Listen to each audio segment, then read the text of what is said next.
जय जगन्नाथ सांग मैंने गीतांजलि रोषे को आपण मानक स्वागत। मु आज तैयारी करी चिंगुड़ी आलूर गोटे तरकारी। से आधा किलो चिंगुड़ी को भल भाव परिष्कार करी लुण हलदी देकी मैरिनेट कर मसला नहीं टमाटो अदा रसुण पियाज ता सहित आलू को काटिकी भल रूपे परिष्कार करके काटिकी नहीं जाइए।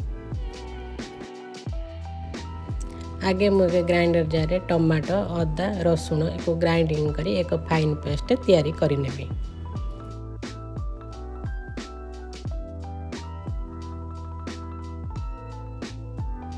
एबे मु पैन टे तेल गरम करदेबी।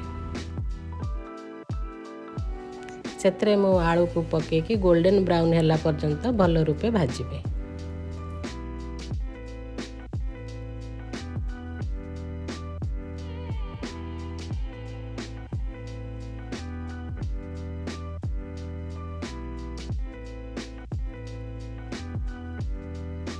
देखो सांग मैंने आलूटी मोर भल रूपे भाजी हो गलानी। मुझे एक प्लेट को ताको बाहर करदेबी। आलूटी बाहर कर सारा पर से तेल रे मु खंडे दालचीनी गुजराती और तेजपत्र को पकेकी टिके भाजी सारा पर तादेरे पियाज को गोल्डन ब्राउन हैला पर्यंत ताको भाजी नेबी।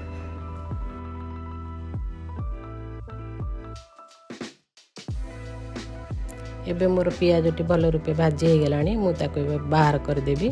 से तेल रे मु चिंगुड़ी की जो मैरिनेट कर रखी थी ताको भल रूपे फ्राई करदेबी।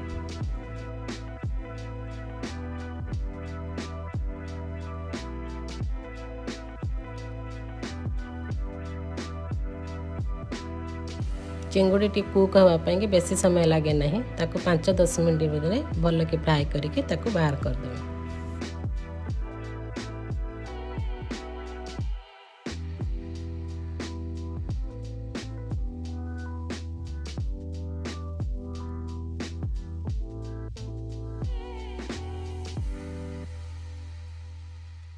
देखो सांग मैंने मो चिंगुड़ी गुड़ केते सुंदर फ्राए हो जाए। आखि की मतलब बहुत सुंदर देखा लाल लाल होगी। मुझे एक प्लेट को बाहर करदेबी।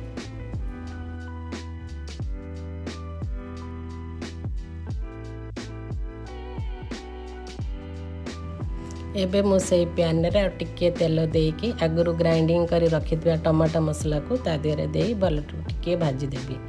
ताको भाजी सारा पर समस्त सुखा मसला काश्मीर लाल मिर्च लंका गुंड हल्दी गुंड धनिया पाउडर गरम मसला और लुण देकी ताको भल रूपे कषिदेवी।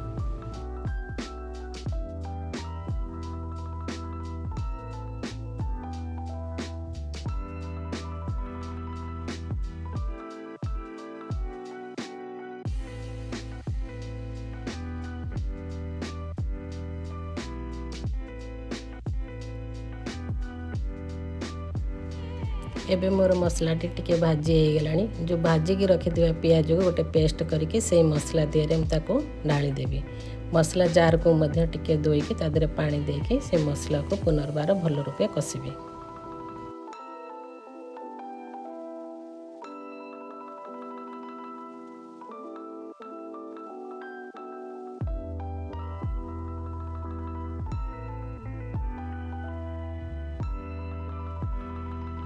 मसला टी कषि हो सारा पर जो भाजिकी रखि आलू को ता देहरे देकी भाजी देबी। मजा आलूटी टी सीझापी टाइम लगे से मसला देहरे मुझे कषिदेवी।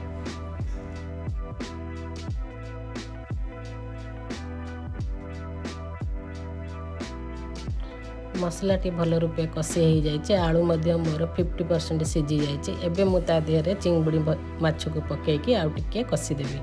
कषि सारा पर मुझे देहरे गरम पानी दे ताको कुक हवा को छाड़देवी।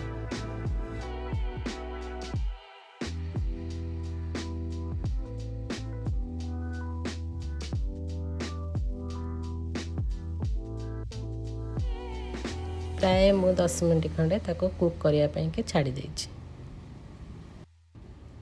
एबे मोर चिंगुड़ी आलू तरकारी रेडी हो गलानी। देखंतु केते सुंदर होईची, बहलिया भी बहुत होईची।